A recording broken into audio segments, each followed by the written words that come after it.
Shmurda. Yo. There he is. Bobby. Buddy, what up, baby? Yo, I'm glad you in good spirits, Bobby.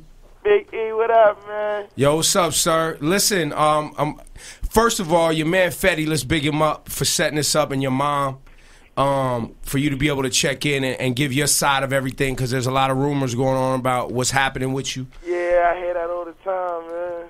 I also want everyone to know that we made sure that this phone call wasn't going to get Schmurda in any more trouble. Right. Right. That's why, Bobby, that's why they have me around, because when you have a Jew here, he knows all the different rules to make sure you don't get in trouble. Yeah, man. You know they listen to me. They watch me. They watch my every move, man. Well, because we got limited time, let's get right to it. I heard today, what was it, Laura Styles, he got put in protective custody or something? Yeah, I read that you've been in protective custody. Are you okay? And is that true? Yeah, they got me in PC, man. They got me in protective custody inside Manhattan building called the Tombs right now.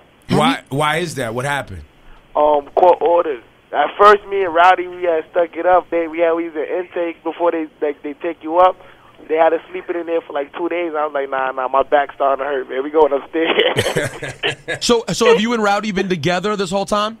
Yeah, but they just took him. They just took him to the box, man. Why, he got into something? Yeah, you know, me and him had a little altercation with somebody. You know how that go.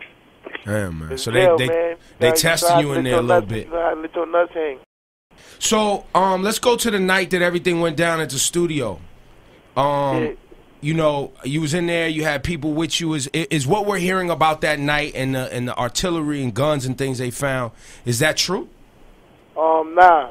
What they hearing about that night, shit is not true, son. The cops been out for me for forever, man. They've been trying to slay me for forever, but they never catch me with nothing. It might be like 4 or 5 cops that night that had just grabbed me up. They told me that, yo, I don't want my kids listening to your music, this and that.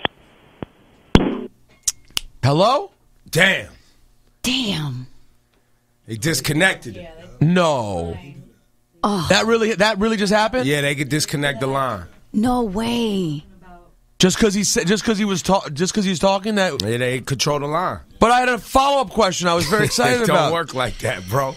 So wait, hold on. You're saying he's not gonna call back right now? I mean, let's see. Maybe it was a technical difficulty, but they control the line. Do they listen? Do they monitor? I mean, all the do they conversations? listen? I mean, especially to him. I mean, is anyone not? One of the craziest things. You guys, calm down. Okay, You're calling from jail. I know, Everything I know. you do, Duh.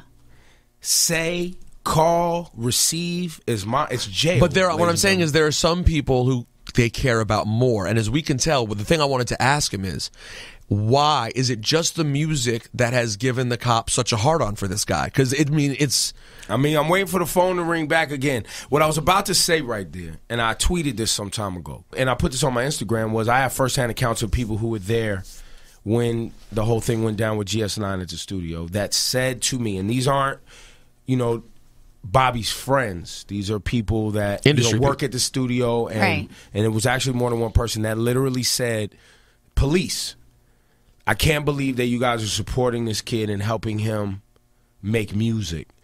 People like him should be locked behind bars. Wow. And, when we first played this song here at Hot 97, it was based on me seeing some kids with a movement in Brooklyn. Shout out to Young Chow, who's playing this song at parties in Brooklyn, so we put it on the radio.